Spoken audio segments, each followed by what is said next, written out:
3, 2, 1. Hi everyone, I am Christine Josty of Mail Something Pretty, and thank you very much for watching. I am a Stampin' Up! Demonstrator, and I like to show you how to do projects through videos and blog posts and emails. So if you are not already on my email list, please do so. You can do that right my blog at mailsomethingpretty.com and either click the right sidebar and there's a pop-up box, or you can just do mailsomethingpretty.com/signup. And if you are not already a subscriber to my YouTube channel, please click the bell in the follow buttons below, and you can be notified each time I post a video. So this is the project for today. They are these really cute envelopes. They're actually made out of envelopes. They're these really cute little gift bags. I had seen on the internet one made like this. It was by Creative Chelsea, and hers were Halloween, and I thought they were really cute. And so I turned them into like little gingerbread houses. So I want to show you how I made them. All right. So, like I said, it involves an envelope. So a regular medium-sized envelope that Stampin' Up! Sells. And we're just going to cut off the sticky part, you know, the part that you seal. So if I measure over at 5 3/4, it will cut off this seal just like that. So we don't need that, and this is kind of how we make our box. So I need to score it on 3 sides. So I'm going to score it at 3/4 inch on all 3 sides. So I'm just going to go up and down each one, and then what I'm going to do is flip this whole thing over and just score on the same marks I just scored, and it will make it easier for folding purposes. You'll see.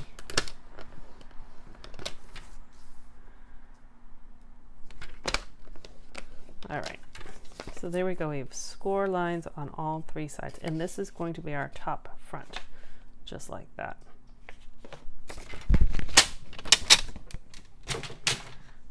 So the next thing I want to do is kind of, you can leave it blank so you have a white bag, but I want to show you, I'm just going to use this. I was looking for a piece of scrap paper that I didn't bring up. I'll just use my pad here. I'm going to do it with soft suede. To me, that's a little bit more gingerbread house color than the ink anyways of the crumb cake. So I'm going to use my blending brush, which I have been using a lot lately, and I am loving them. So I'm just kind of in circles, just get some ink on there. And I'm just going to start off my paper because I don't want this to be too dark. So I'm just starting in a circular motion.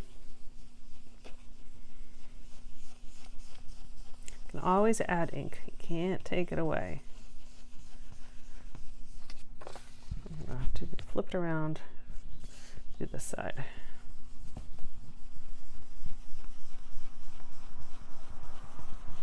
I'm going to get the bottom, and I'm not going to go all the way up to the top because I just want it almost to have like an ombre look. Flip it over and do the other side.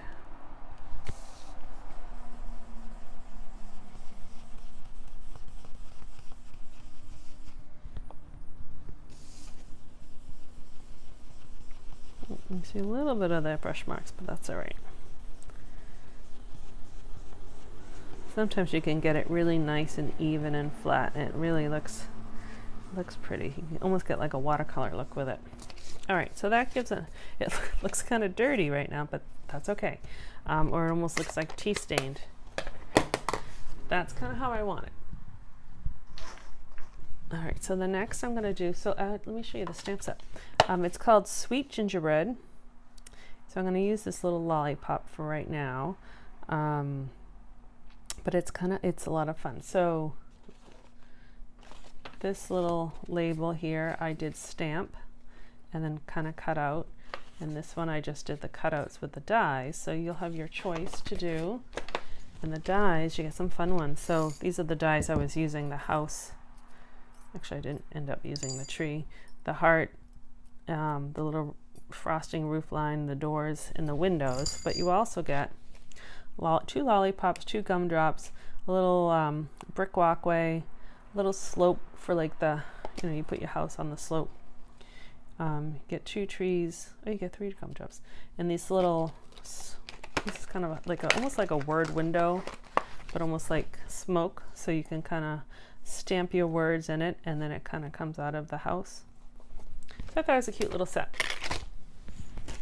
And it was actually, just so you know where it is, it's in the new holiday catalog. So here it is, and there's some fun samples. You can make even a little box that I want to make, and then that's in this mini holiday catalog.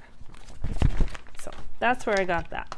All right, so I'm going to stamp what I discovered. So I'm using Sweet Sorbet with reds, or any type of red or pink. I tend to get them all over myself, and I tend to smudge them. So I discovered if I just kind of put ink from the corner, I'm less likely to get ink on my block. I'm sure it will still happen, but I will get less ink. So just kind of using the corner of that ink pad, kind of randomly doing these lollipops. Again, this one is my front because the flap opens this way. And I do think that these are great little gift bags for any season or holiday. They're really cute.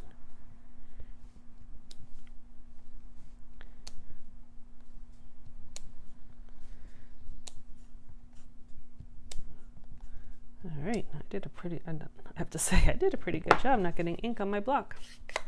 All right, so now what we're going to use, I'm going to use a bone folder. I don't generally use them, but for this one it's kind of important. You can use a ruler too if you don't have a bone folder. So I'm going to fold on all of those score lines that we made, and I want a nice crease. I'm going to fold both ways, both directions.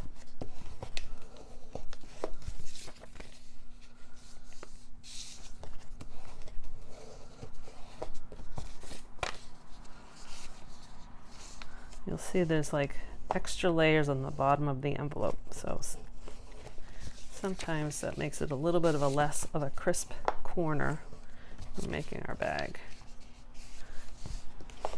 Oh yep, there's a little red ink, but that's okay. That's actually going to be hidden. So when you open up, after you crease and you open up your envelope kind of gently, your bottom will kind of flatten out, and then you're going to get these little triangle corners. And if you need to, you can even poke your bone folder or scissors in those corners to get a nice crisp edge.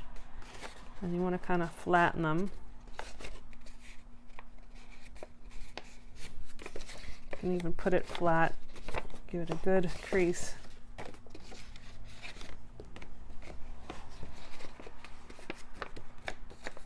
Fold along these edges here. You can kind of see a box. I think that's pretty cool. I'm just going to take these 2 edges. You can either use a glue dot, or I'm just going to use some of my favorite multi-purpose liquid glue. Just close those down. There you go.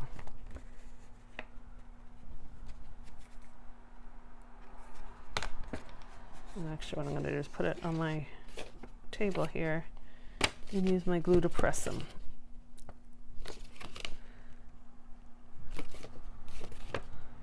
Okay, and what I'm also going to do with that glue, so I'm going to take my,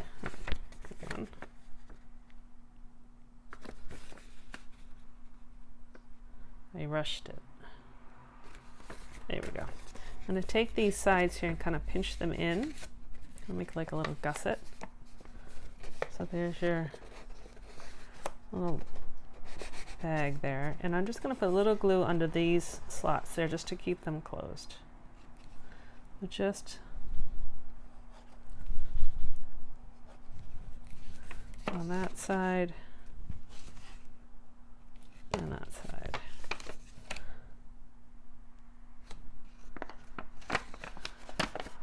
I may not have used enough glue on the bottom. There we go. Okay, so those are kind of pinched closed, and so when you push these in, there we go, and this folds over, that's your top. So I have some paper cut out, for the top, and let me tell you what the size are. They are, the bigger one is 1.5 by 4 1/4, and this one is 1/2 inch by 4 1/4. So this trick I actually learned on that video I was watching to make the bags. If you use grid paper and you line up your little strip here, I'm going to put a little bit of glue on just the edge. And then if you take your other piece, because we always line paper up this way, if you follow the grid paper, so I'm following this 1/4 inch line, this 1/4 inch line, I know that this is even. I always eyeball it, but I thought that was a pretty good trick, so I wanted to share. So this is going to go right on here. It really cleans it up, doesn't it? So rather than put glue on here, which I did before because there's actually going to be an overhang, I am just going to put glue on my smaller surface, so on the envelope part, because one of my bags is a little sticky, and then push this on top. Right up to the fold and right edge to edge.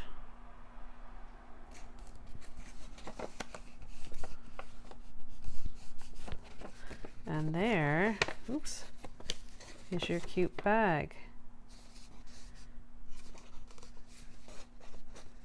And I just realized I forgot something, so I'm going to stop the video right here. I forgot my hole punch. I'll be right back. Okay, I'm back. You didn't even miss me, right? Quick editing. I forgot my hole punch from downstairs. So there are 2 ways to have this little bag closed, and actually it fits quite a lot of certainly candy, certainly gift cards, a whole bunch of little things you can fit in here. So you can either put like a glue dot and close it shut so they can open up kind of pretty easy, or like I did here, you can tie it closed with some ribbon. So that's what I just wanted to show you. So I'm going to use one that I already put together. In what I did with these guys, you can do them, they kind of look like faces to me. You know, when you make gingerbread houses, you have the white frosting and the dark gingerbread. So you have these pieces you can do reverse. So that's kind of how I did them. So I'm just going to line that up for a second. I'm not going to put it on yet, of where I want my holes to be. And this is an old but trusty stamp punch from Stampin' Up called the Crocodile. It does a whole bunch of things. And then I'm using the Seafoam seam binding. I'm just kind of going in one side and out the other.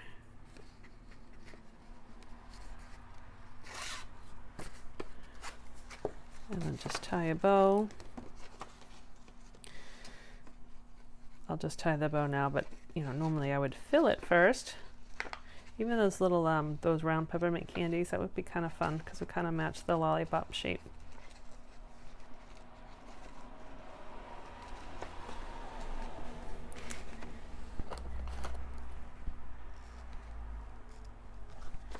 Alright, so I'll clean up this side here because I got a little messy if I'm putting it through the hole. And then I'm just going to use dimensionals to pop that up. So rather than put the dimensionals on my house, I'm going to put them so I know they are on the paper, not off the paper. Kind of center that. Fiddle with my bow, and then you have this really cute gift bag. So there's one that's, play with the bow a little bit, this one that's stamped, and there's one that is punched out. Here's the other punch out one, so you can kind of see them all together. But they're really cute. They'll just make these little gusseted bags. And they come together really quick, especially if you don't do the sponging. All right, so thank you very much for watching. I hope you like this project. Let me know in the comments below. And be sure to subscribe to my YouTube channel and my blog, and get my newsletters. Thank you very much. I'm Christine Josti of Mail Something Pretty. Have a great day. Bye-bye.